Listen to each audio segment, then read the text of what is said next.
20h, 21h, c'est Storytelling en direct sur Fréquence ESJ. Bah non, c'est pas 21h. Et ouais, voilà, c'est la dernière. En tout cas, on continue cette dernière de Storytelling. C'est notre façon de vous dire au revoir avec Théo Grévin. Théo Grévin, c'est notre conseiller ciné habituellement. Mais ce soir, pour cette dernière, on vous parle des coulisses de Storytelling d'une manière un peu décalée. Théo Grévin, c'est à vous. Oui, rebonsoir Bastien. Alors, en exclusivité, on vous explique les coulisses de cette émission. Alors, je vous préviens, c'est du lourd. Accrochez-vous. Niveau rythme et ambiance, on est sur un The Artist. Vous voyez, le film muet en noir et blanc. D'accord. Alors, on commence donc avec la première partie de l'émission que vous, téléspectateurs, ne voyez pas et vous avez de la chance. Donc, de 19h à 20h, nous sommes tous connectés pour les derniers petits réglages techniques.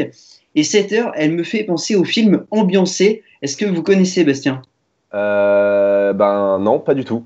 Eh bien, c'est le film le plus long du monde, 720 heures, interminable, comme cette préparation d'émission de 19h à 20h. Bah c'est gentil en tout cas pour toutes les personnes avec qui vous travaillez. Mais heureusement, Théo, on rigole bien quand même pendant cette heure, même si on reste très sérieux. Oui, on rigole bien, mais ce qui est cool aussi, c'est qu'on ne rigole jamais des mêmes choses. C'est pas comme dans la comédie française Taxi, par exemple, où dans le 1, on parle de Daniel et son taxi, et dans le 2, le 3, le 4, pareil. Nous, une fois qu'on a expliqué à Samuel Mesberg que les coiffeurs avaient rouvert, on n'en reparle plus. Pareil quand on compare Florian Michelin à Jeff Tuch. Manon Blanchis, quand elle demande les photos pour les réseaux sociaux une fois, bon, ça, elle le répète quelques fois quand même. Ouais, bah oui, mais elle a raison, elle fait son travail et c'est plutôt vous qui devriez l'envoyer un peu plus haut, un peu plus tôt. Bon Théo, on passe maintenant à l'émission en elle-même de 20h à 21h comme peuvent le voir les téléspectateurs. Attendez Bastien, on n'a même pas parlé de vous, parce que vous croyez peut-être que j'allais vous oublier, mais non. Non, je me doutais bien que vous allez me faire ce plaisir Théo. Car votre moment, à vous, c'est pas l'émission, ça vous maîtrisez. Vous, c'est les 5 minutes qui la précèdent. Ce moment où l'invité est présent, que vous êtes le seul à pouvoir lui parler, car les autres doivent, en théorie, je dis bien, éteindre leur micro.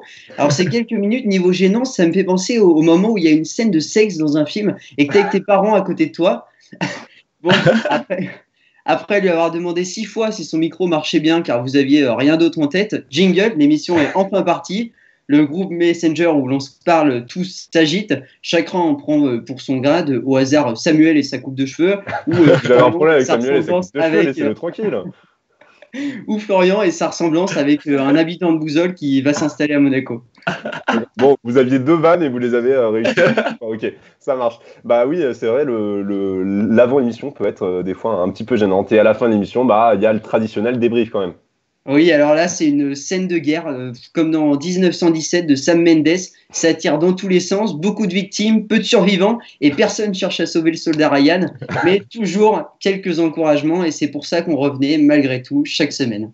Bah oui, et merci Théo Grévin en tout cas d'avoir été là presque chaque semaine pendant cette saison et de nous avoir donné ces conseils ciné toujours avisés. Et Samuel, bien sûr, si vous voulez répondre. Alors moi, je dois vous prévenir, je ne vois pas tout le monde. Voilà, j'ai pas les webcams de tout le monde sur l'écran. Donc si vous levez la main mais que je ne vous donne pas la parole, c'est sûrement que je ne vous vois pas à l'écran. Donc voilà, je vous rappelle que nous, on fait toujours l'émission depuis chez nous, voilà, dans des conditions un peu spéciales. Et peut-être si vous voyez certains d'entre nous un peu débraillés, c'est normal. Tout le monde est en mode vacances, en mode été, c'est la dernière. Tout le monde est prêt à plonger dans la piscine, à aller bronzer. Samuel, droit de réponse pour Théo Grévin. Mais alors de 1, le mec il me clash 2 fois dans sa chronique et en plus il me vole mon système de chronique en faisant le record du film le plus long. Le mec a un culot monstrueux quand même. Et me clash en même temps quand même. Les nerfs se tendent. Écoutez, on va se calmer, on va quand même rester poli.